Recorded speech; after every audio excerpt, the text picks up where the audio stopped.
Allora, eccoci tornati in studio, ultima parte di questa puntata di TV7 Match. Torniamo indietro al 7 ottobre 1571, Armando, la battaglia di Lepanto. La battaglia di Lepanto è una delle battaglie più interessanti, anche se anche questa sera parliamo troppo di guerra.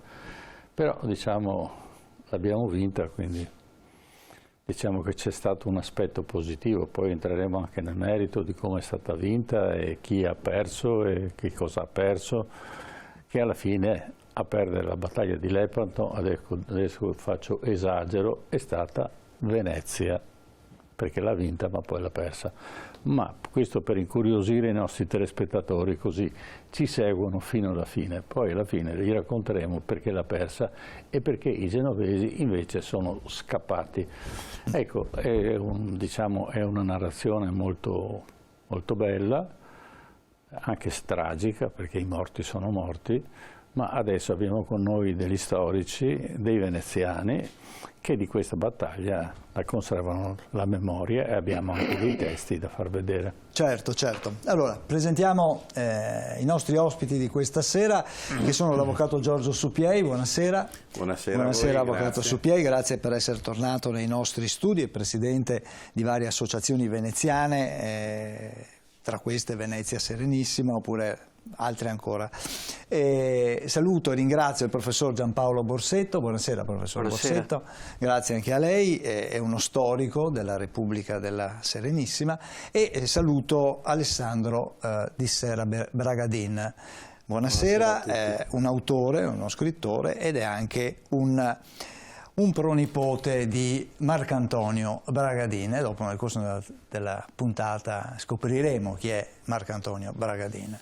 Ermanno, allora, 7 ottobre 1571 è stata definita la più grande battaglia navale della storia. Di tutta la storia, sì, perché ci furono centinaia di navi, decine di migliaia di soldati, perché una volta facevano la guerra proprio da una nave all'altra.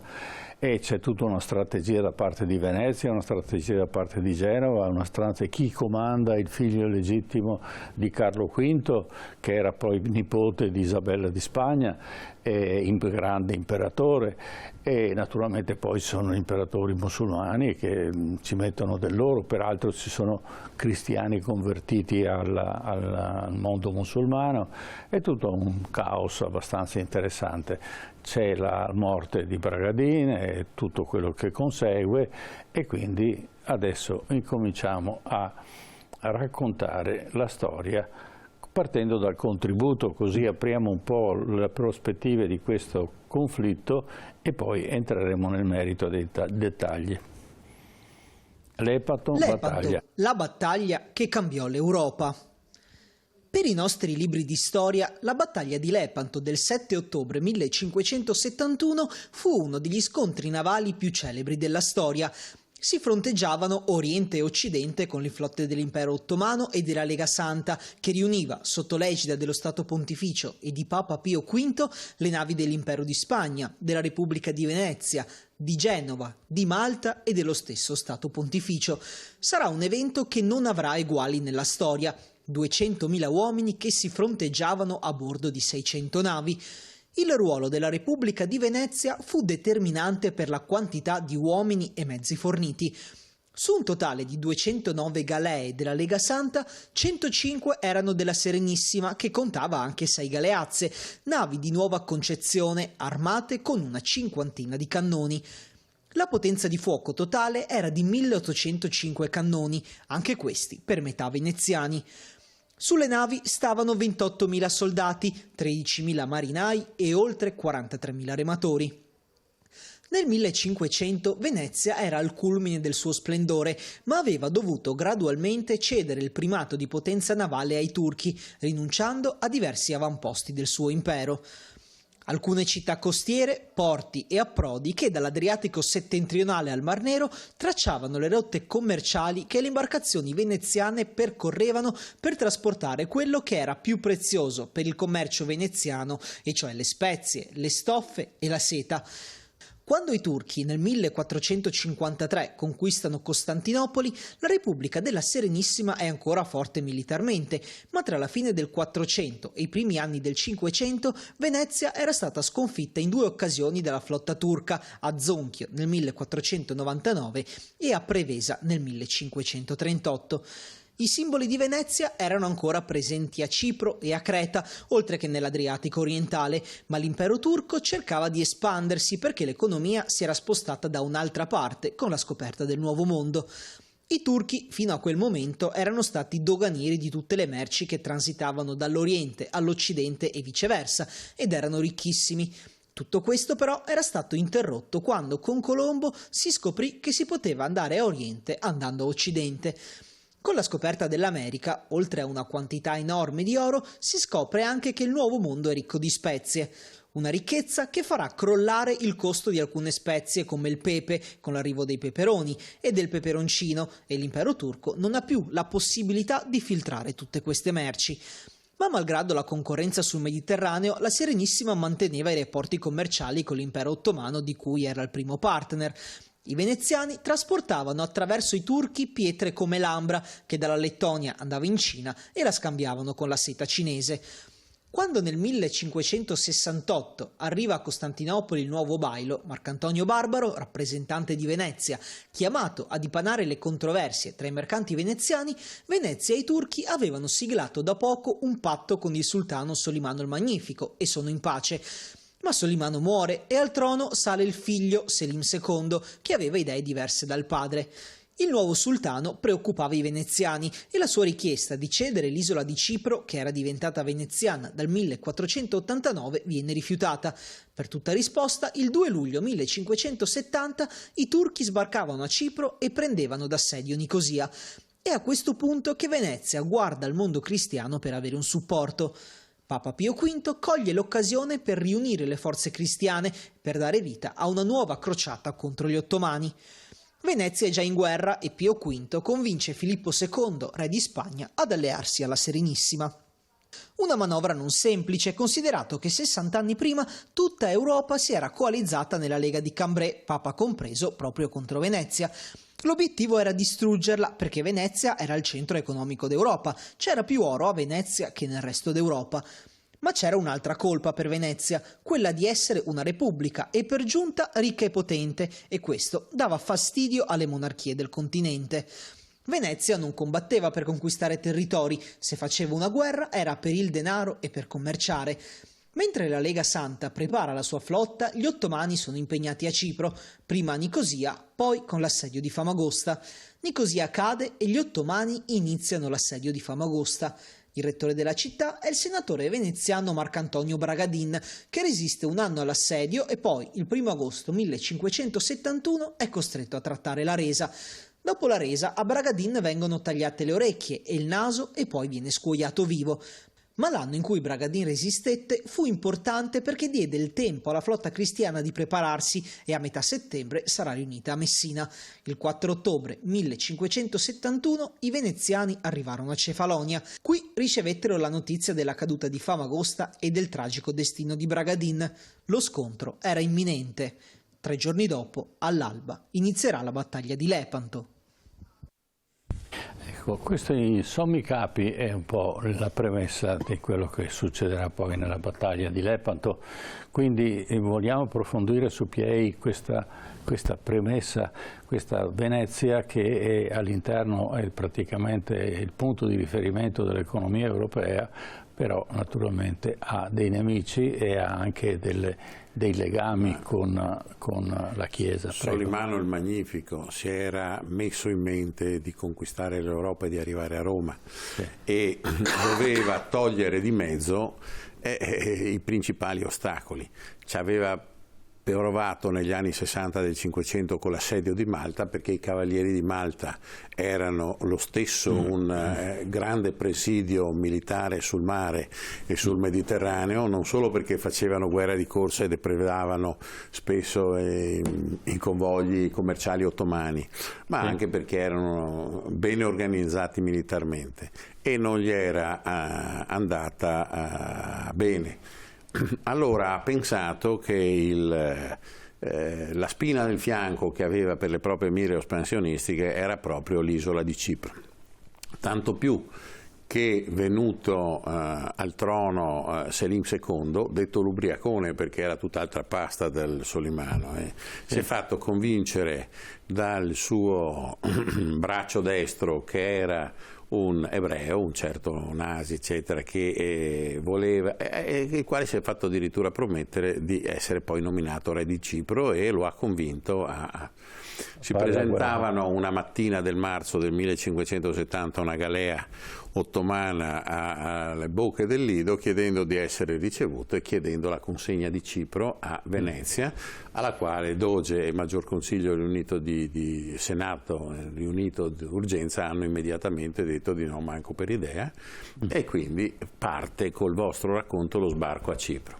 Ecco, la questione era che questa specie di portaerei che era Cipro protesa verso il Levante, e dove facevano scalo, perché a Famagosta facevano scale tutte le rotte commerciali, era una città straordinaria tra l'altro, sia come cultura, sia come ricchezza e sia anche come bel vivere, perché c'erano tutti i divertimenti e i sollazzi. Dicevano che le più belle donne d'Europa erano a Venezia e a Famagosta, perché era un catalizzatore anche di ecco, queste come battute di folklore. Allora questo doveva nelle mire espansioniste. Peraltro Cipro viene lasciata da una donna. Certo, la Caterina Cornaro, che aveva fatto che era la moglie. Sì, che era la moglie di Giacomo II di Lusignano. Sì, che era, esatto. Ecco, ma ecco, questa era una spina nel fianco. Mi provoca, perché io vorrei sapere perché a scuola non insegnano la storia di Venezia, che è una cosa fantastica. Si parla della storia di Firenze, si parla della storia di Roma, però Venezia è stata cancellata dai libri di scuola della storia. La storia di Venezia è una storia scomoda dall'unità d'Italia in poi. Perché è una repubblica. Perché è una repubblica che aveva una democrazia e un sistema di governo che potrebbe essere insegnato con intelligenza ai governi oggi, perché aveva delle magari al sindaco anche di Venezia. Anche al sindaco di Venezia, se studiasse un po' di più la storia, prendesse qualche ammaestramento dai savi parrucconi della Serenissima Repubblica, forse amministrerebbe bene, amministrerebbe meglio anche la città di Venezia. Ecco, ma per tornare sulla battuta, c'era necessità di voglia di conquista e necessità di Venezia di conservare la sua cosa. Tra l'altro Marcantonio Bragadin, con assoluta intelligenza, si è accorto che era meglio salvare e trincerarsi per un assedio dopo lo sbarco degli ottomani a Famagosta piuttosto che non a Nicosia, perché Nicosia, da poco fortificata dal Savorgnan con delle mura possenti fatte a stella come quelle di Palmanova, e che erano il non plus ultra, diciamo, militarmente come protezione difensiva di una città, però era difficilmente difendibile e non era sul mare, mentre Famagosta, porto e sul mare, poteva ricevere, oltre ad avere dei bastioni potenti anche questa, che ancora sono lì, perché nessuno li ha mai più toccati da quell'agosto del 1571. Nicosia, pensati Giorgio, l'avevano proposta a Barbarigo, che invece era un marinaio, e ha rifiutato l'incarico, è andato Duomo poi al suo posto, ha rifiutato l'incarico perché era indifendibile da terra così. Perché via terra dovevi avere approvvigionamento, mentre via mare, tanto è vero che anche durante l'assedio c'è stato qualcuno, un Querini è riuscito ad arrivare a Famagosta assediata, eccetera, quindi ha dato un po' di energia, un paio di migliaia di uomini in più che si sono sbarcati, sono arrivati, eccetera, e portato viveri. Ecco, questo era... E quindi un'operazione molto intelligente, quella di Marcantonio Bragadin, e che è riuscito con gli uomini che aveva a fronteggiare per un anno e passa più di 10 volte le truppe che lui aveva, di cui aveva disponibilità all'interno della... È stata un episodio di difesa eroica della cittadina, della civiltà occidentale, alla quale poi invece la Lega Santa non è riuscita a essere altrettanto efficace, perché certo. ci hanno messo un anno a tergiversare per mettersi d'accordo, eccetera, e poi il raduno di Messina, perché ricordiamoci anche una cosa, è stata un'occasione straordinaria quella di Lepo in ottobre, perché con la fine di settembre di solito si smetteva di guerreggiare e si erano ritirati da Famagosta e dall'isola di Cipro tutto il grosso della flotta ed erano andati a Lepanto perché era un golfo protetto per svernare e dovevano per riprendere poi nelle loro intenzioni le campagne militari in primavera. E invece per fortuna, e quindi chissà cosa avrebbero combinato gli ottomani se non ci fosse stata la spinta veneziana che ha avuto notizia di che cosa era successo a Marcantonio Bragadin, di come era accaduta a Famagosta e del mancato rispetto dei patti, di cose che ha detto andiamo, noi partiamo, eccetera, probabilmente la storia sarebbe cambiata. E invece per fortuna Lepanto ha salvato il mondo cristiano. Certo. Allora facciamo un altro contributo. Cipro, l'isola contesa, che è uno dei principi appunto che poi innescheranno la guerra e la battaglia di Lepanto. Cipro, il sultano e l'isola contesa. L'isola di Cipro faceva parte dello Stato d'Amar della Serenissima Repubblica dal 1489, da quando cioè Venezia se l'era fatta consegnare dalla regina Caterina Corner, una veneziana. Cipro era diventata latina nel 1192, ai tempi della Terza Crociata. Feudo dei Lusignano, l'ultimo re di questa dinastia, Giacomo II, aveva sposato la giovane e bella figlia della famiglia veneziana dei Corner, che aveva grandi interessi economici e commerciali sull'isola. Quando Giacomo II muore, nel 1473, la corona passò alla vedova e Venezia intuì di avere un'occasione irripetibile per impossessarsi di Cipro. A quell'epoca la Serenissima era una superpotenza e quello che voleva lo otteneva. Caterina Corner non avrebbe voluto abbandonare i suoi sudditi, ma alla fine fu costretta ad abdicare e Venezia fece uno dei migliori affari di sempre, ottenendo la terza isola del Mediterraneo in cambio di un castello e di una collina in quel di Asolo. A Cipro si coltivavano canna da zucchero e vigne, ma l'isola era strategica per le rotte commerciali verso Alessandretta, da cui partivano le carovane per Aleppo, Damasco e verso Beirut. Il ricco possedimento veneziano era a pochi chilometri dalle coste turche e si prestava anche a garantire la via marittima per raggiungere la Mecca e per il quale Venezia pagava un tributo annuo ai turchi di 8.000 ducati. Non è quindi un caso che gli ottomani la volessero. A Costantinopoli la corte del sultano Selim II era divisa tra i pacifisti, che facevano capo al gran visir Sokollu Mehmet, e il partito della guerra, che faceva riferimento a Joseph Nasi, banchiere ebreo di origini portoghesi che aveva vissuto a Venezia, da dove era stato allontanato perché ritenuto una spia del sultano. Nasi era entrato nelle grazie di Selim e riuscì a prevalere sulle posizioni pacifiste. All'inizio del 1570 risultò chiaro che ci sarebbe stata la guerra per riconquistare Cipro. Gli ottomani mobilitarono tutta la loro potenza. Lo sbarco iniziò il 2 luglio 1570. Il veneziano Niccolò Dandolo, luogotenente di Cipro, invece di affrontare i turchi sulla battigia, decise di rinchiudersi a Nicosia e aspettare lì i nemici, che sbarcheranno con 60.000 uomini. Nicosia cadde il 16 agosto, poi caddero anche Limassol e Larnaca, con la popolazione ortodossa in gran parte ben disposta verso gli ottomani. 6 giorni dopo, il 22 agosto, iniziò l'assedio di Famagosta. La resistenza della roccaforte veneziana sarà lunga e accanita, ma alla fine, un anno più tardi, la fortezza si arrese con la promessa da parte del comandante generale turco Lala Mustafa che sarebbe stata salva la vita del comandante veneziano Marcantonio Bragadin e dei suoi uomini. Così però non sarà. Durante la cena i comandanti veneziani furono a sorpresa legati e arrestati. A Bragadin furono subito mozzate le orecchie e poi costretto ad assistere allo scempio dei suoi compagni. Il 17 agosto si compiva il martirio del Bragadin.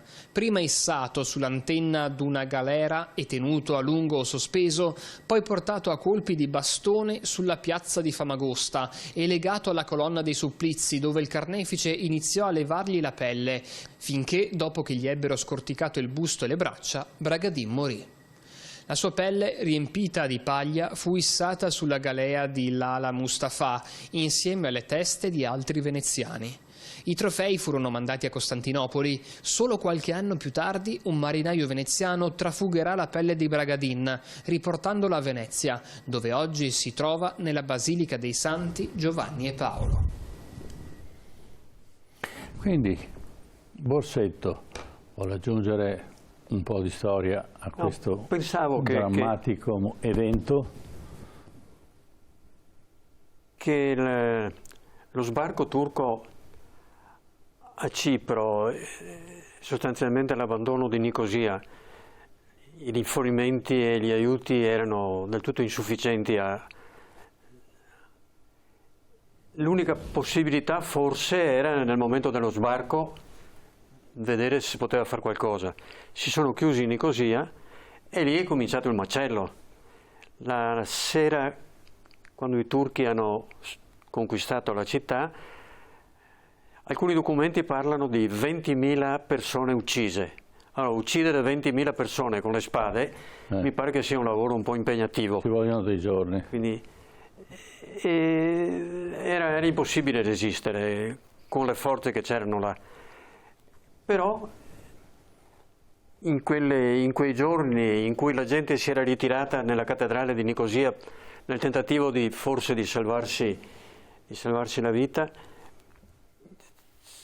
sono esplose, quasi sembravano delle stelle, episodi incredibili di forza, di generosità, anche da parte delle donne.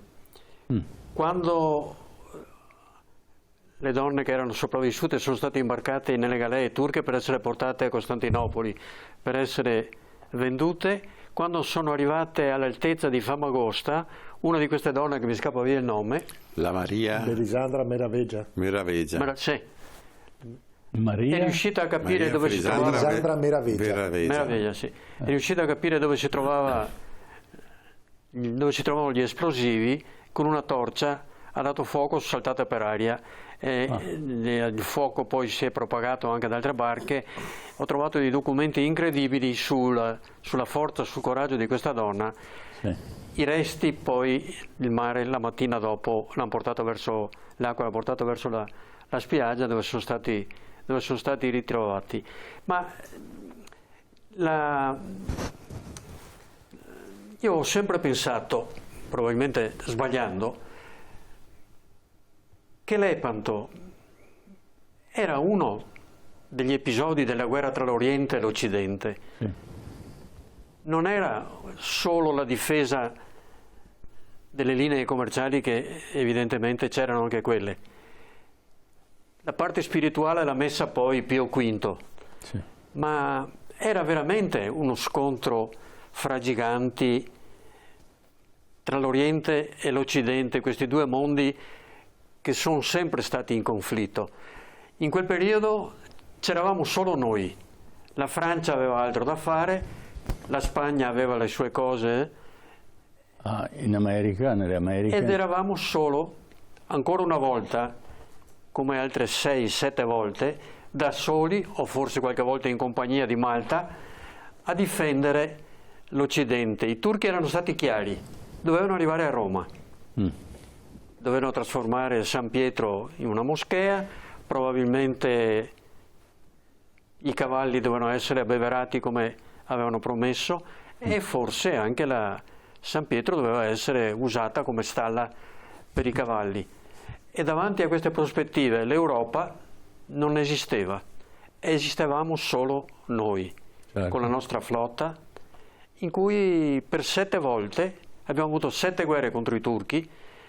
Se a Corfù, nell'ultima guerra, fossero passati, tutta la storia dell'Europa e dell'Occidente sarebbe cambiata. Certo.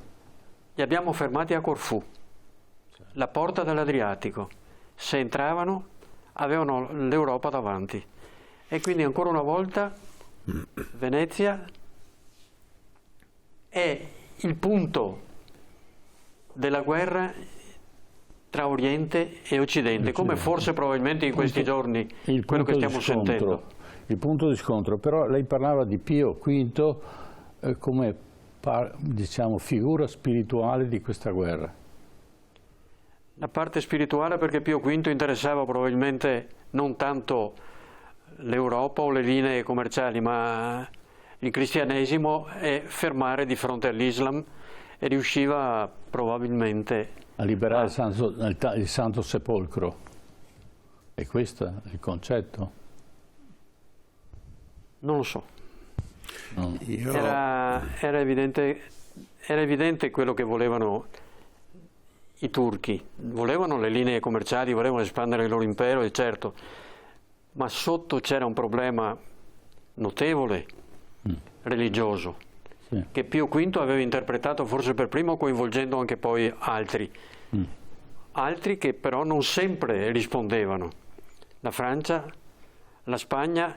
Quando Pio V ha convocato, per mettere in piedi questa lega, ha convocato questi altri stati a Roma, gli spagnoli hanno accettato, ma ponendo condizioni che dovevamo per forza accettare. Senza la Spagna non potevamo combattere contro i turchi. E molti documenti parlano di alcune cose incredibili. Finite le riunioni o prima delle riunioni, quando dovevano passare da una stanza ad un'altra, si perdeva anche mezz'ora per vedere chi doveva passare per primo. Naturalmente gli ambasciatori spagnoli dicevano che rappresentavano l'imperatore, quindi dovevano passare loro, ma i cardinali del Papa, no, noi... E quindi si perdeva tempo quando Famagosta si trovava in quelle condizioni che sappiamo. Ma e quindi... Pio V sostiene la Santa Inquisizione in Spagna, giusto? Alessandro Di Serra. Fa una domanda a cui non so rispondere sinceramente. Allora, sostenevano naturalmente la Santa Inquisizione perché è Alessandro VI Borgia che concede l'Inquisizione a Isabella di Spagna, e inizia la Santa Inquisizione il giorno in cui Cristoforo Colombo parte per le Americhe. Perché?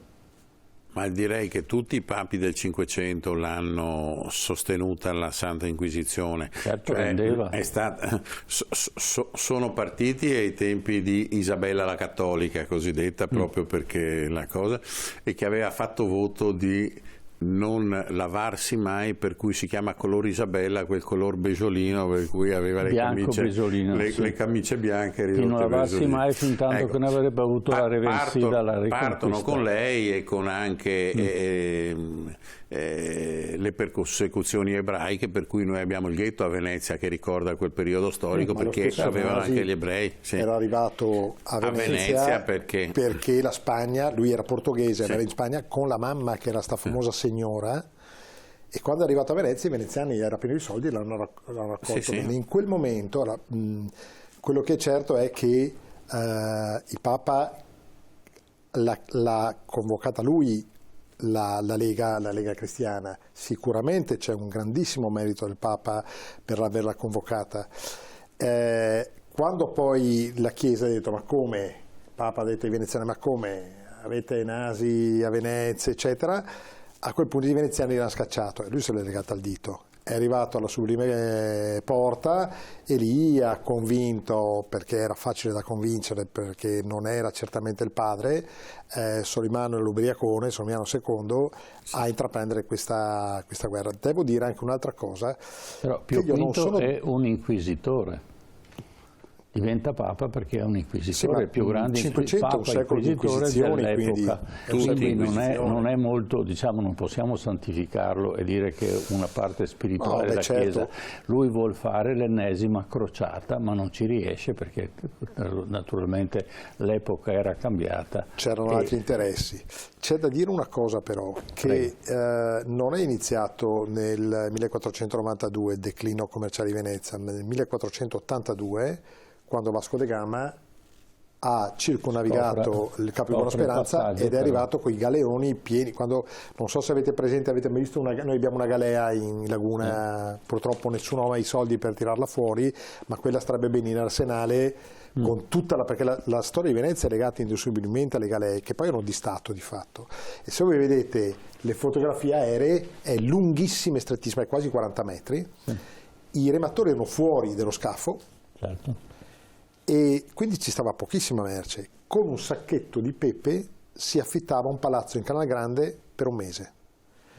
Quando i portoghesi sono arrivati con le stive piene di galeoni di spezie, è crollato il mercato e Venezia ha perso monopolio. Non solo, ma poi è arrivato il peperoncino dall'America, sì, e che fece fuori il mercato del pepe. Certo, però ecco, era, diciamo, parte da molto prima, perché l'America poi sì, scoperta nel 92, ma ci è voluto tempo prima che diventasse una miniera d'oro per la Spagna, non è stato immediato, no?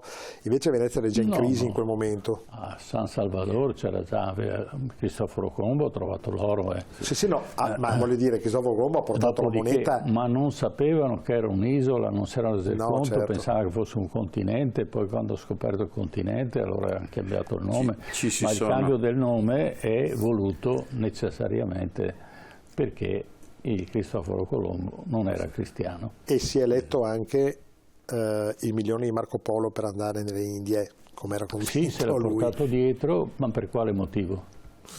Beh, perché era perché Marco Polo parla reale di comunità ebraiche in India, nelle Indie.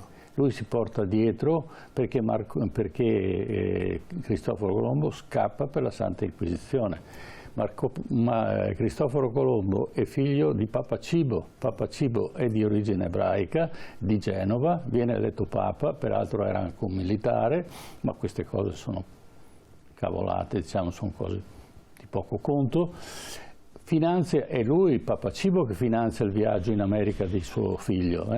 Non è la regina, dà soltanto l'imprimatur e dice: se tu arriverai e tornerai sarai governatore delle nuove Indie, perché tutti erano convinti che non c'era un continente di mezzo, e invece lui torna e dice: no, ho trovato un altro continente. E non ha ancora la percezione che sia un continente, pensa che sia un'isola, e poi sarà naturalmente Amerigo Vespucci che non scopre nulla. Lui era soltanto uno scribano all'interno di una nave che era andata nelle Americhe, e scrive: questo non è un'isola, queste non sono le Indie, questo è il nuovo continente. Sì, se poi vogliono andare a fondo delle cose, di chiamarle America. Certo, i fratelli Zen hanno costeggiato e fatto una mappa, una carta che c'è e Alvise da Cadamosto anche, che ha scoperto le isole di Capoverde, quindi le rotte per la cosa, era un momento in cui io volevo dire una cosa che secondo me è interessante su Lepanto e che rende giustizia e motivazione a perché c'è stato questo scontro navale così dobbiamo ancora arrivare alla battaglia. Ecco, così importante. Allora, adesso al di là delle divagazioni, passiamo un attimo invece il 7 ottobre 1571 alla battaglia. All'alba del 7 ottobre del 1571, nelle acque del Golfo di Patrasso si fronteggiavano due flotte. Quella della Lega Santa, composta da 208 galere, 6 galeazzi e 30 linee ausiliari, e la flotta ottomana, che contava 280 navi alla fonda davanti a Lepanto. 84.000 cristiani e 88.000 uomini dell'esercito ottomano si sfidano per quella che sarà ricordata come la più famosa battaglia navale mai combattuta. I musulmani erano guidati da Ali Pascià, quella cristiana da Don Giovanni d'Austria, 24enne figlio illegittimo del defunto imperatore Carlo V e fratellastro del regnante Filippo II di Spagna. La flotta della Lega Santa è disposta in linea retta, le navi distano meno di 150 metri l'una dall'altra. Al centro il comandante Don Giovanni d'Austria a bordo della nave ammiraglia, la Real. Al suo fianco la capitana del veneziano Sebastiano Venier, comandante 75enne che nella battaglia rimarrà ferito e sarà doge 6 anni dopo. Poi le ammiraglie dei vari stati europei chiamati da Papa Pio V a difesa della cristianità.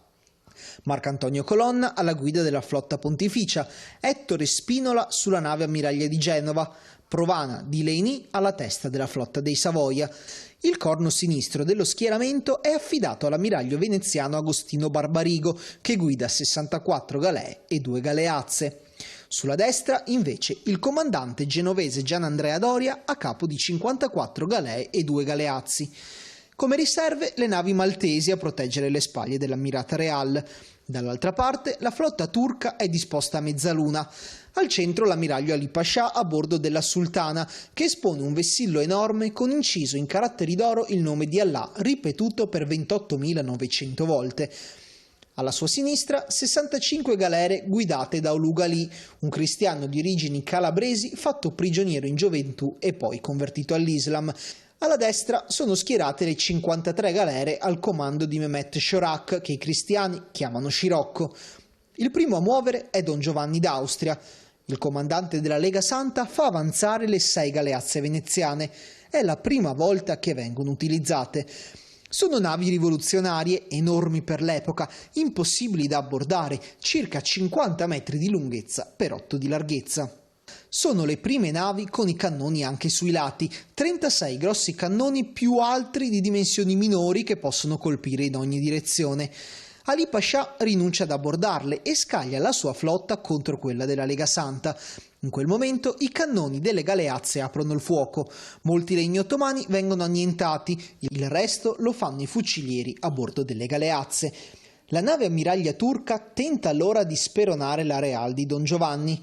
L'urto è terribile, ma quasi subito la flotta si frammenta in tanti piccoli gruppi, dove si combatte galea contro galea. A questo punto l'ammiraglio Gianandrea Doria si stacca dallo schieramento allontanandosi dal luogo dello scontro. Uluga Ali, il cristiano convertito, si dirige verso il varco aperto da Doria, tra il centro della flotta cristiana e il suo corno destro. Dall'altra parte dello schieramento, Mehmet Chorak prova a incunearsi tra la costa greca e le navi di Antonio Barbarigo, tentando una manovra per aggirare i cristiani. Il comandante veneziano risponde con una contromanovra da manuale per chiudere il varco. Nel corso della battaglia, Barbarigo si alza la celata dell'elmo per poter dar meglio gli ordini e rimane colpito ad un occhio da una freccia turca.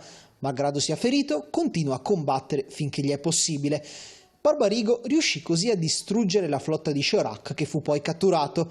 Barbarigo morirà 2 giorni dopo la battaglia, il 9 ottobre 1571.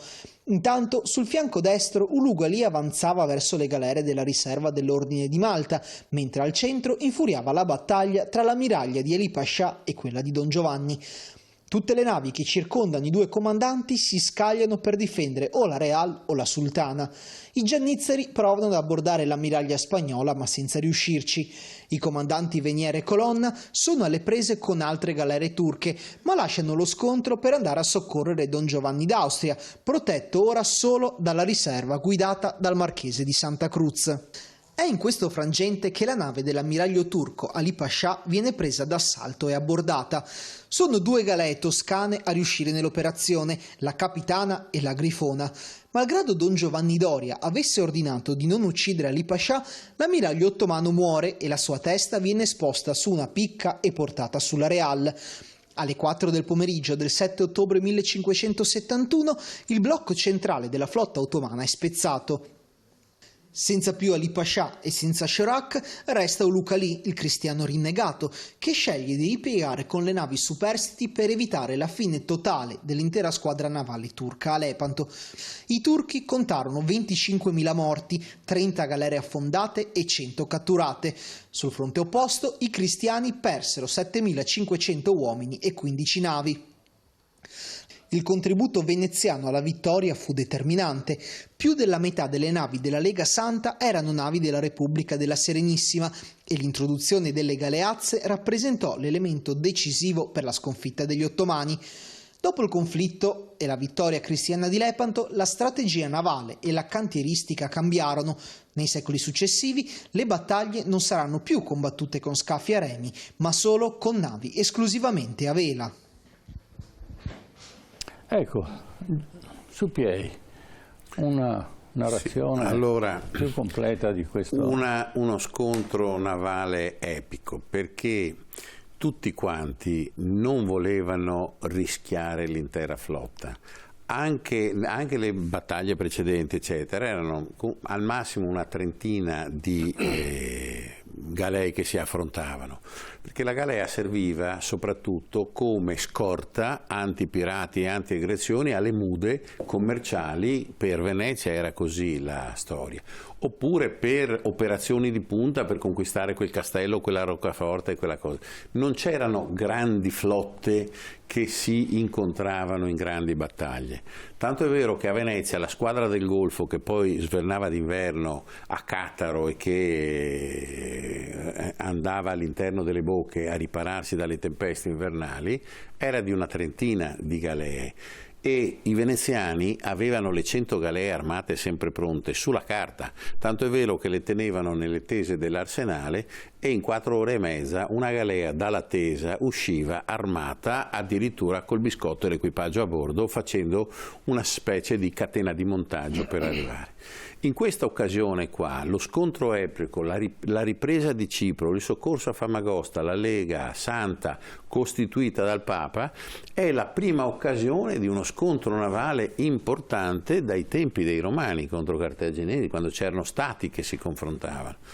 Ed è per questa ragione che non si erano neanche in precedenza dati battaglia, e ci sono state tante titubanze a Messina prima di partire, di dare il contatto.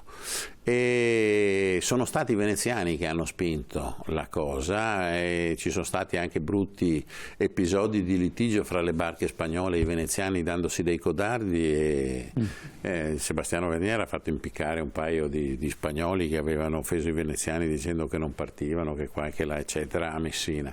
E questi episodi hanno fatto capire che bisognava partire. E si è partiti in limine alla fine della possibilità di guerreggiare, perché la galea in mare, con le tempeste invernali, è una barca potentissima per le aggressioni e per le crociere e le difese estive contro i pirati, ma non è una nave che tiene le tempeste in onde, è una nave molto veloce, molto manovriera, piena di armati e di uomini, ma leggera. E hanno fatto appena in tempo, quando l'episodio proprio del martirio di Marco Antonio Bragadin, e ci tengo a dire che i ciprioti lo considerano un santo, e quando vengono a Venezia vengono a venerare l'urna che contiene le sue pene, perché secondo loro è una persona che ha avuto un martirio per difenderli dai turchi, e ce li hanno ancora in questo secolo sul collo, i turchi pronti a intervenire. Ecco, certo. Questa cosa ha fatto sì che c'è stato lo scontro navale, e che tutti la chiamano la battaglia di Lepanto. In realtà dico ancora questa cosa che è interessante, è la battaglia delle Curzolari, perché si sono avvistate le notizie e sono arrivate. A Lepanto erano andati a riparare per l'inverno la flotta, ma quando hanno saputo che venivano giù lungo la costa da Corfù e da Cefalonia e le flotte della Sacra Lega si sono mossi, e le Curzolari rispetto a Lepanto sono 45 miglia, cioè come da qua a Trieste, ecco, quindi non è lo stesso identico posto. Cosa che ha fatto sì che hanno trovato un posto perfetto per la battaglia, e ci sono ancora cimeli sottostanti, perché la diciamo, storiografia, soprattutto gli studiosi americani che dicono non si trova più niente di quello scontro navale eccetera, pensando che fosse stato combattuto in acque fonde, in acque profonde, poi navi che si sfaldano facilmente, non sono galeoni robusti eccetera, erano navi che dovevano essere leggere e veloci, le galee. Invece in realtà dal corno destro a dove c'erano le flotte di Doria davanti alle Cursolari, lì andiamo dai 3 metri d'acqua ai 30 metri, quindi ancora ci sono cimeli e lo sanno i sommozzatori e i pescatori di Lepanto e del Golfo lì, che ancora ogni tanto tirano su qualche spada, qualche palla di cannone, qualche cosa incatenata, qualche morione, qualche elmetto, eccetera eccetera. Ecco.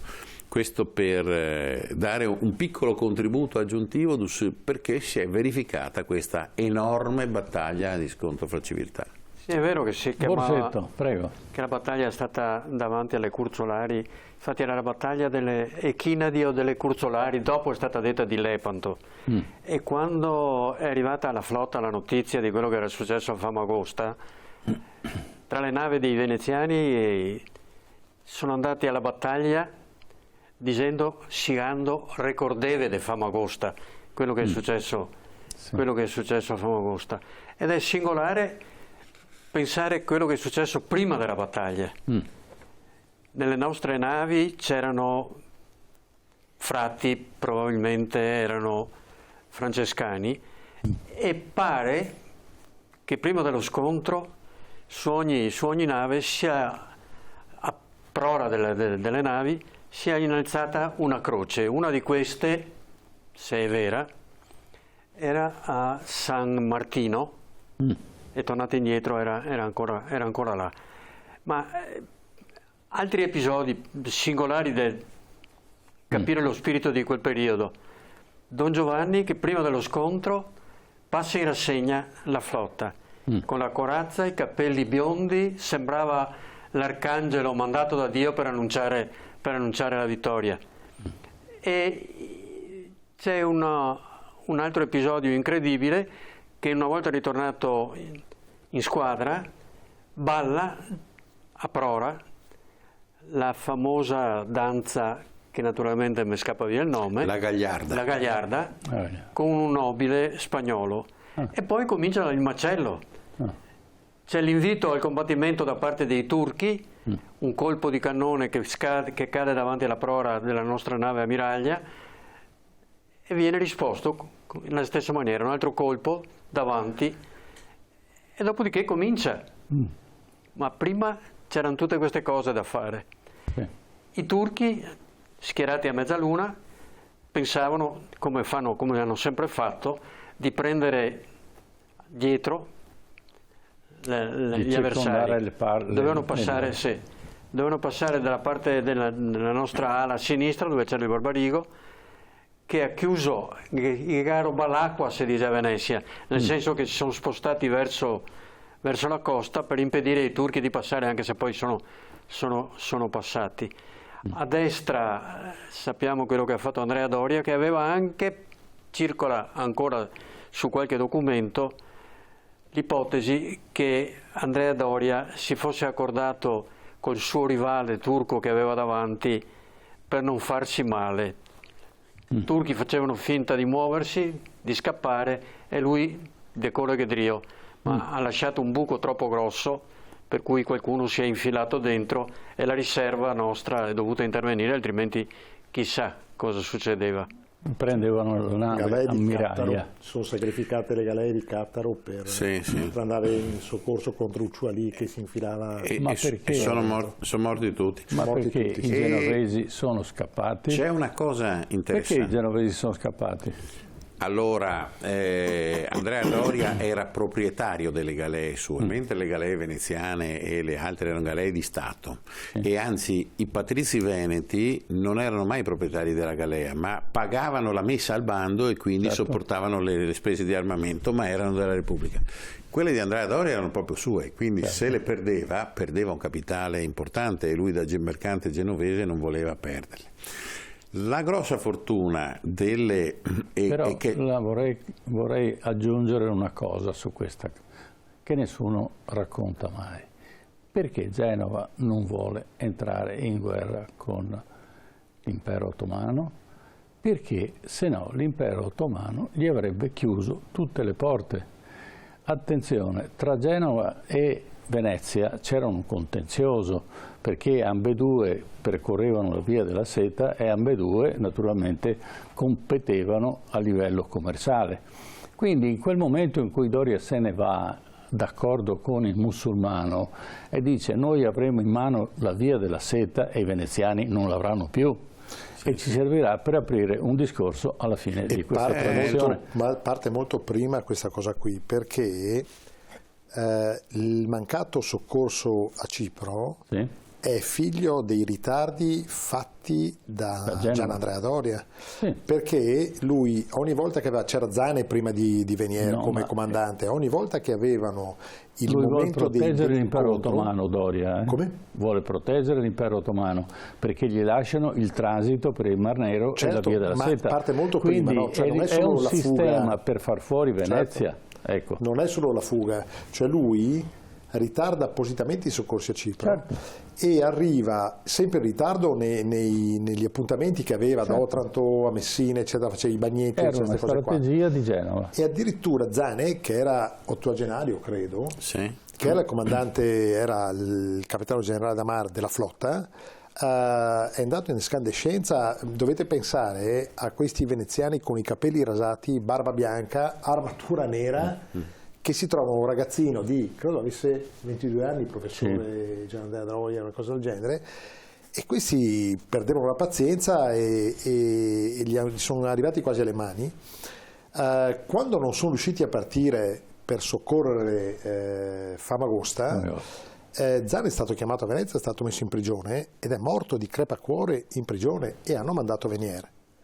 Quindi c'è un antefatto che non è solo l'azione della battaglia, che è evidente. Poi siccome ci sono dei dubbi, no, sul comportamento di Doria, perché gli storici delle battaglie navali, gli strateghi dicono no, ma lui si è allargato per impedire la mossa a Tenaglia. Si è allargato un po' troppo. Si è allargato molto.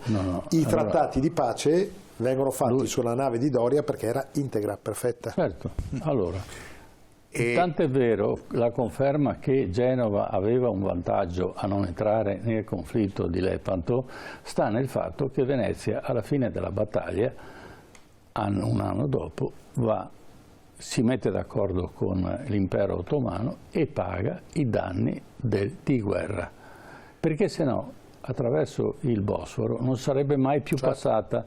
È a tutto vantaggio dei genovesi, quindi i genovesi avevano interesse comunque che o Venezia perdesse o Venezia comunque restasse il nemico futuro dell'impero ottomano, perché allora loro erano liberi di avere il Mediterraneo a disposizione e soprattutto la via della seta. Io direi che a fianco dei genovesi, in cui questa operazione di cercare di far andare male le cose per Venezia e di sostituirsi a Venezia, la cosa era spudorata, ma anche i francesi e gli spagnoli un pensierino ce lo facevano, tutti erano contenti se Venezia. Non è un caso che c'è stata anche per lo Stato Pontificio la Lega di Cambrai nel 1508, tutti contro Venezia, cioè lo spirito era quello, perché Venezia faceva invidia a tutti.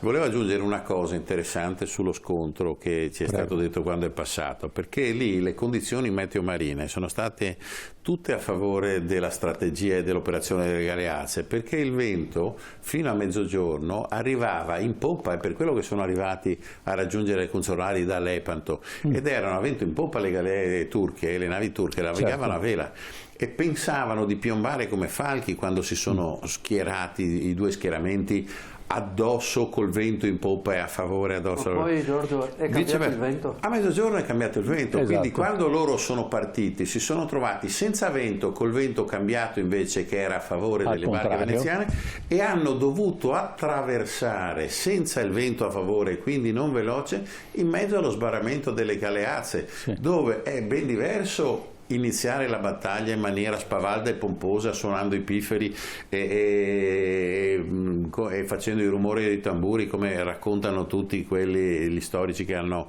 le persone che hanno partecipato alla battaglia, a iniziare la battaglia così, oppure iniziarla dopo essere passati attraverso lo sbarramento di fila delle galeazze, che a sorpresa sparava anche di lato e li ha maciullati, cioè le galee turche sono arrivate dopo aversi preso scariche di mitraglia, archibugiate, cose eccetera, e alberature abbattute dalle palle incatenate da questa nuova arma che era quella c'è anche cosa... una novità però: nelle barche, nelle navi veneziane è stato tolto il rostro. Sì. Perché il rostro una volta serviva per andare contro la nave avversaria, sfondarla e affondarla. E però aveva un problema, che toglieva la manovrabilità della nave, perché allungava la prua e quindi l'effetto del timone era inferiore. Quindi Venier fa togliere i rostri, e questo aiuta le navi veneziane a essere più maneggevoli, e quindi riescono anche a scansare le navi turche. E l'accerchiamento di poppa degli ottomani era proprio perché, siccome le galee avevano il cannone di corsia e più gli altri 2 cannoni, 4 da prua, e non potevano sparare di lato per motivi di stabilità, cosa che invece le galeazze per la prima volta hanno potuto fare, se tu li accerchiavi da dietro avevi solo armi bianche o scariche di mitraglie o colubrine, cose di questo genere, non avevi più i canoni di corsia e l'artiglieria pesante che ti poteva sparare e mandare a fondo la cosa, e quando li caricavano con le palle per tirare giù l'alberatura o per affondare le barche erano palle, ma quando sparavano sulla gente, sulle galee e sulle cose erano scariche di mitraglia dove buttavano dentro di tutto, chiodi eccetera, quindi arrivava una mitragliata potente che maciullava gli equipaggi a bordo. Ma poi si sottovaluta una cosa, che i turchi usavano ancora l'arco e le frecce, mentre la flotta cristiana aveva gli archibugeri. E c'è una cosa che è una curiosità che è abbastanza simpatica, che i veneziani hanno portato un nuovo tipo di archibugio, di fucile, che faceva un sibilo, e gli spagnoli hanno chiamato moschito. E da là è nato il moschetto. Da là il termine, cioè, rumore della mosca. Sì, della zanzara. Della zanzara, sì. Ma quando è finita la battaglia e Andrea Doria ha tentato di rientrare nello schieramento, Don Giovanni non lo ha voluto.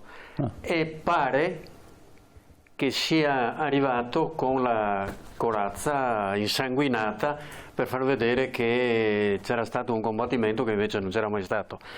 E il Papa ha saputo il comportamento del Doria e ha detto: se viene a Roma certamente lo processiamo come, non so, contro la religione cristiana, per il comportamento che ha avuto. È scappato, ma non era la prima volta. No, certo. Anche precedentemente ci ha lasciato nelle rogne il signor Andrea Doria, su un altro momento. Quindi era un'abitudine di questo signore. Poi la sua manovra di alta strategia ha consentito a Uluccialia Occhiali di salvarsi, non si è scontrato, è tornato a Costantinopoli con 80 galee, ancora con tante imbarcazioni, non tutte galee, ma insomma con una squadra navale ancora in forza, e è riuscito anche a portarsi al traino una preda di una galea veneziana che è ancora a Costantinopoli, nel senso che si è salvata, l'unica galea veneziana antica che c'è, si è salvata, e la chiamano Historical Galley, ma si è conservata per tutti questi anni perché i sultani poi l'hanno usata come imbarcazione, tipo una bissona, per andare a fare le gite sul Bosforo. Gli hanno costruito dei palchetti da poppa per farla diventare ricca di fronzoli, ma essendo preda bellica, essendo un oggetto importante perché ricordava questa cosa, ancora c'è questa galeotta. E se uno la va a vedere, mentre gli orpelli sono visibilmente turchesi di tartaruga, madreperla, eccetera, fatte per andare in giro con le fidanzate, con le mogli, con le corti, le mogli, eccetera, eccetera, in giro a spasso a prendere il fresco per il Bosforo. Se uno va a vedere sotto prua e sotto poppa, i colori sono ancora quelli del rosso veneziano, e gli appostici, che sono parti strutturali dell'asta di prua e di dove si attaccano, diciamo, le parti dei banchi di voga, quelli sono scolpiti come i soffitti del Palazzo Ducale, vedi proprio l'intaglio veneziano e la cosa, sono azzurri e oro, sono proprio una galea veneziana che ancora esiste e che si è salvata e che non tanti sanno, perché pensano che sia un'imbarcazione turca, perché poi è stata foderata con tutti questi orpelli per renderla una bissona da gita per le passeggiate sul Bosforo. Ultimo contributo, conseguenze della battaglia di Lepanto, e qui vediamo come Venezia riesce a recuperare, diciamo, il rapporto con l'impero ottomano contro cui aveva vinto e l'aveva distrutto. Contributo numero 6. La notizia della vittoria di Lepanto arrivò a Roma il 22 ottobre 1571 e fu accolta con grande entusiasmo. Tutto il mondo cristiano e anche protestante accolsero la vittoria con grande entusiasmo. In realtà le profonde divisioni politiche tra le diverse potenze cristiane in Europa avrebbero reso le conseguenze della vittoria di Lepanto ben poco importanti. Papa Pio V sarebbe morto nel 1572 e con lui finì anche la Lega Santa. Nel frattempo, lo stesso anno, il sultano Selim II aveva già ricostruito una flotta ancora più forte della precedente. Venezia decise quindi di scendere a patti perché la guerra stava diventando troppo onerosa. Più che la guerra, a Venezia interessa il commercio. Una pace concordata è meglio di una guerra sanguinosa. La Lega Santa a questo punto si sfalda. I negoziati di pace tra veneziani e turchi durano oltre 3 mesi e sono condotti dal Gran Visir Socollì e dal bailo veneziano Marcantonio Barbaro. Alla fine, il 7 marzo 1573, viene firmato a Costantinopoli il trattato di pace tra Venezia e l'impero ottomano. Venezia rinuncia al possesso di Cipro e alla fortezza di Sopotò e deve pagare un tributo tra i 1.000 e i 1.500 ducati per il possesso di Zante, oltre ad un indennizzo di guerra pari a 300.000 ducati. Venezia e i turchi continueranno a commerciare ed intrattenere rapporti diplomatici. Ecco, abbiamo visto che Venezia vince la guerra, però preferisce pagarla per avere sempre la via della seta a disposizione, cosa che invece Andrea Doria se l'era guadagnata scappando. Prego. Direi una cosa in più. Sì. A Venezia non sono mai interessate le mire espansionistiche territoriali e andare a conquistare territori. Venezia voleva solo conservare gli scali commerciali necessari alla protezione delle sue navigazioni commerciali. Chi aveva e attaccava sempre con mire espansionistiche era il turco, per cui questa attenzione, perché non gli interessavano nuovi territori, gli interessava mantenere rotte commerciali che fossero, con la sua protezione dei suoi castelli, dei suoi scali, anche semplicemente per fare acqua, perché nelle navigazioni, soprattutto se sono estive come erano nei tempi antichi, tu dovevi avere scali per approvvigionamento per acqua, perché non è che, e quindi l'organizzazione delle rotte è quella che interessa a Venezia. E quindi rimettere in piedi la pura organizzazione delle rotte, anche se era a pagamento, risarcendo i danni eccetera, è stata l'operazione che ha consentito a Venezia di superare altri 3 secoli di storia, 2 secoli e mezzo di quella strategia storia, fino a Napoleone. Usata dai turchi di prenderci un'isola al colpo. È stata, non so se consapevolmente o meno, copiata dagli americani nell'Oceano Pacifico quando sono andati a prendersi un'isola alla volta, quella di giapponesi occupata. Esattamente la stessa idea. Dopo Pearl Harbor gli idea. Americani hanno cercato di circondare praticamente i giapponesi occupando tutte le isole, avvicinandosi, perché poi non erano in grado effettivamente di andare a conquistare il Giappone. È stato dimostrato, hanno dovuto vincere usando delle bombe atomiche, perché altrimenti in Giappone non sarebbero mai sbarcati se non con un sacrificio di centinaia di migliaia di soldati. Ma al di là di questo, con noi questa sera, però possiamo dire ai nostri telespettatori, abbiamo un erede di Bragadin, che lei ha scritto già un libro, se in nostra regia vuol far vedere il libro, e ci può raccontare un po' la sua vicinanza con il suo antico... Ma allora, diciamo che lo storico di famiglia era mio zio Giorgio, che era grande amico dell'avvocato Suppiei. E presidente di Venezia Serenissima, prima di me. Sì. E, per esempio lo zio Giorgio e il papà hanno assistito all'apertura dell'urna con i resti di Marcantonio Bragadin. Sì. Questo credo sia stato nel 62.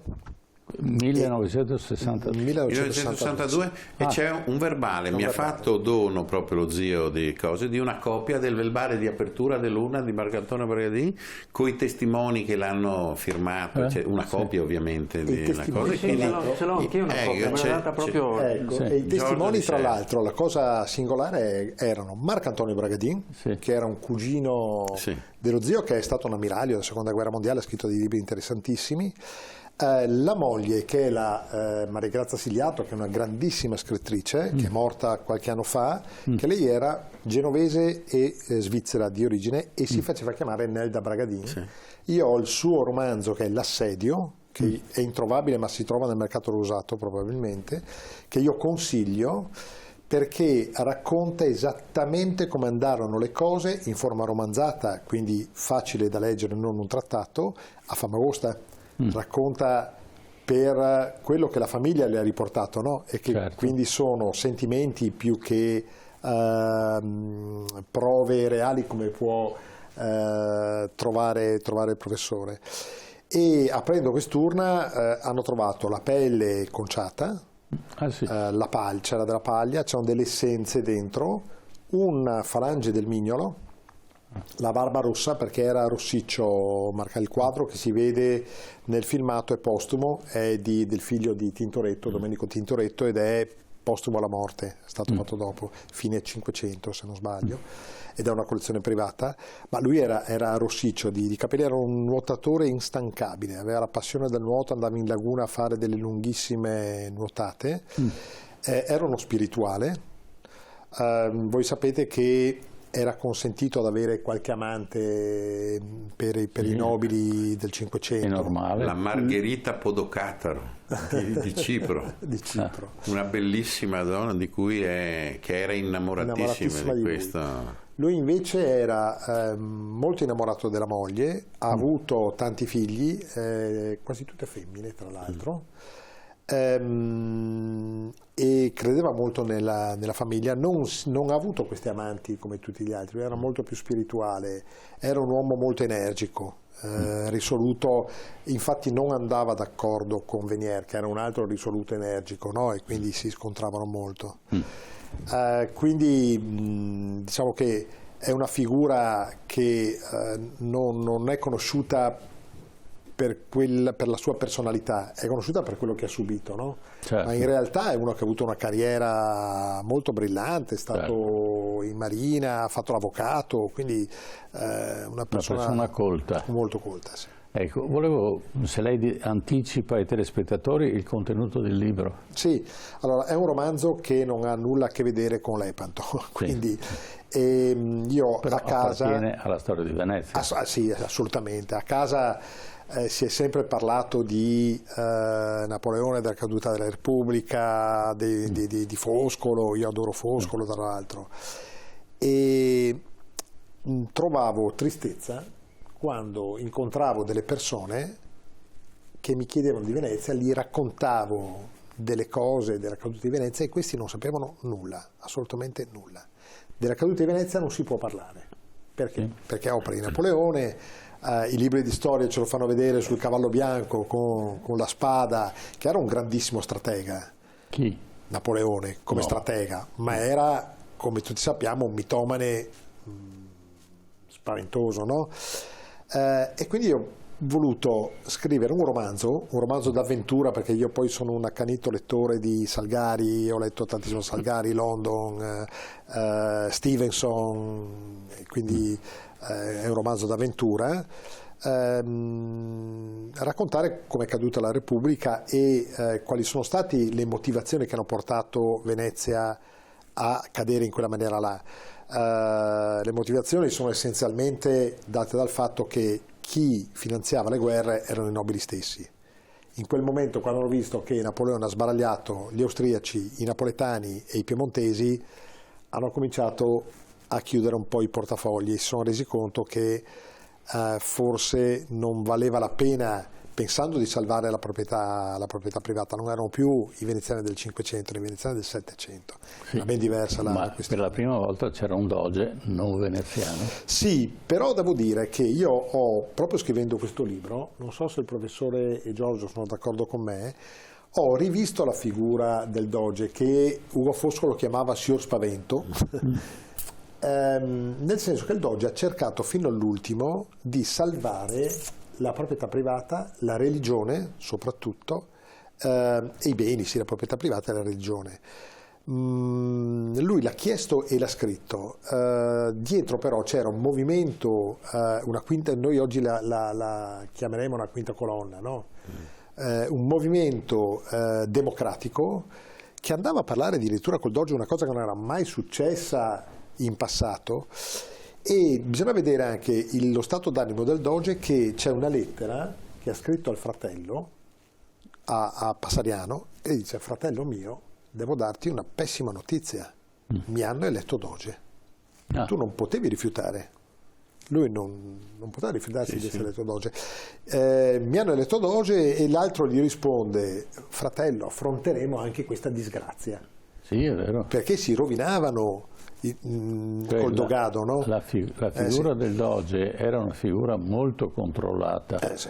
Non aveva potere di legislativo, doveva solo era il garante della politica veneziana, ma non aveva altri poteri. Assolutamente sì. I pochi dogi che hanno tentato di comandare a Venezia li hanno decapitati. Lo dobbiamo, tra l'altro, hanno decapitato il figlio, ammazzato il figlio. Sì. Come appunto. Noi lo dobbiamo. Con noi però abbiamo un altro libro che invece ce l'ha portato Borsetto, il professor Borsetto. Ci vuole raccontare il contenuto di questo, perché è un libro che è difficilmente da trovare. Sono documenti scritti da personaggi che hanno partecipato alla battaglia, quindi erano lì. Ci sono testimonianze della battaglia. Di mio non c'è niente. Come? Di mio non c'è niente dentro l'alito. Sì, no. Sono solo documenti ai nostri telespettatori. L'epopea di Lepanto in sostanza è un libro che contiene le testimonianze punto per punto di quelli che hanno partecipato alla grande battaglia e che hanno raccontato a modo loro quello che avevano vissuto in questa battaglia, giusto? Sì, hanno fatto le relazioni a chi dovevano. Sì. E raccontando esattamente quello che è successo, perché erano là, hanno visto. Quindi... Il professor Borsetto dice che di suo non c'è niente, in realtà c'è un minuzioso lavoro di archivio che è quello prezioso di andare a scoprire e a raccontare la storia dai documenti originali e poi saperli collazionare e individuare in maniera da dare un taglio. Quindi è sicuramente interessante, purtroppo introvabile, e bisognerà che... Quella è l'unica copia che mi è rimasta. Lo rieditino. Vediamo se la tipografia ancora, perché ha chiuso, ha avuto una serie di problemi e riesce a farne ancora qualcosa. A proposito di prima della tomba, Giorgio mi ha regalato la fotografia di quel giorno. Io ho le fotografie a casa. E quando hanno aperto... La tomba di Marco Antonio Bragadin. Hanno fotografato la tomba. Qualcuno, non so chi, ha fotografato e ho le fotografie. Si vede chiaramente dalla parte che doveva essere dalla testa un po' di polvere rossastra, perché era rosso di capelli. È vero che hanno trovato un pezzo di dito, ma sui documenti si parla proprio che strappando la pelle hanno rotto anche un pezzo di osso, e quindi, ma anche su una cosa così che non doveva essere oggetto di discussione. Quando ho parlato con una persona di questo fatto, mi ha detto Bragadin, non che c'era mica quando chi ha aperto la tomba. Ma Titi che c'è? Allora, c'è una cosa di questo tipo. No, sono firmati i verbali, esatto. Ci sono tutti presenti. E questo l'ha riportato sul libro Bragadin, uno scrittore russo che ha fatto un libro molto bello su Bragadin, un po' romanzato. Nel verbale non hanno messo... Mi ha dato una copia anche del verbale. Esatto, anche non quella. hanno messo, non sono dimenticati il nome dello zio Giorgio, ma c'è la firma sotto. Sì. Cioè, quando ci sono il personale del Vaticano, perché senza Vaticano non avrebbero fatto questa cosa. Poi è in un convento domenicano, quindi c'è anche il padre. Esatto, e sono dimenticati di mettere, ma c'è la firma dello zio, e lui ha sempre usato questa cosa qua per dire, vedete, la storia va avanti con degli errori, delle modifiche che sono dovute a omissioni, a sbagli, errori, e quando arriva alla fine non è detto che sia realmente la storia vera, no? Sì, no, diciamo che non risponde perfettamente a quello che è successo. Infatti. Va bene, grazie del vostro intervento, credo che i nostri telespettatori avessero bisogno di una maggiore informazione su quella grande battaglia di Lepanto, che spesso viene raccontata anche via internet, ma sono pacciole, diciamo. No, certo avere degli esperti così, e di chi ha studiato soprattutto anche in maniera approfondita con la ricerca dei documenti, è un'occasione importante che spero che i nostri telespettatori possano aver apprezzato. Ringraziamo gli ospiti che sono stati con noi, l'avvocato Giorgio Suppiei, il professor Giampaolo Borsetto e Alessandro Di Sera Bargadin per essere stati con noi, per averci aiutato a ricostruire questa vicenda importantissima peraltro della storia veneziana. Adesso, come sempre, prima di salutarci, noi ricordiamo i nostri ospiti silenziosi. Ormai ci sono rimasti, Ermanno, solo 2 premi Nobel che ricordiamo, perché abbiamo Narges Mohammadi, magari la regia può mettere l'immagine, la giornalista iraniana che è in carcere, ma che è stata insignita del premio Nobel per la pace giusto una settimana fa, quindi un bellissimo riconoscimento, che però purtroppo non è sufficiente per farla uscire dal carcere o per liberarla da quella che è la condizione delle carceri iraniane, dove è finita appunto perché si batte per i diritti umani del suo paese, in particolare delle donne. Lo stesso dicasi per Aung San Suu Kyi, che resta ancora in carcere, una donna tra l'altro che ha gravi problemi di salute, il figlio continua a chiedere l'intervento internazionale per poterla liberare. Anche lei premio Nobel per la pace ancora nel 1991, si è battuta anche lei per i diritti umani nel suo paese che resta sotto il governo, diciamo, imposto dai militari. Ecco, due esempi, 2 nomi, 2 donne che si sono battute, che si stanno battendo ancora adesso per i diritti e per la libertà, a cui noi diciamo appunto di continuare a seguire le loro vicende. E poi abbiamo come sempre Julian Assange. Siamo in attesa di quella che potrebbe essere la sentenza che lo potrebbe portare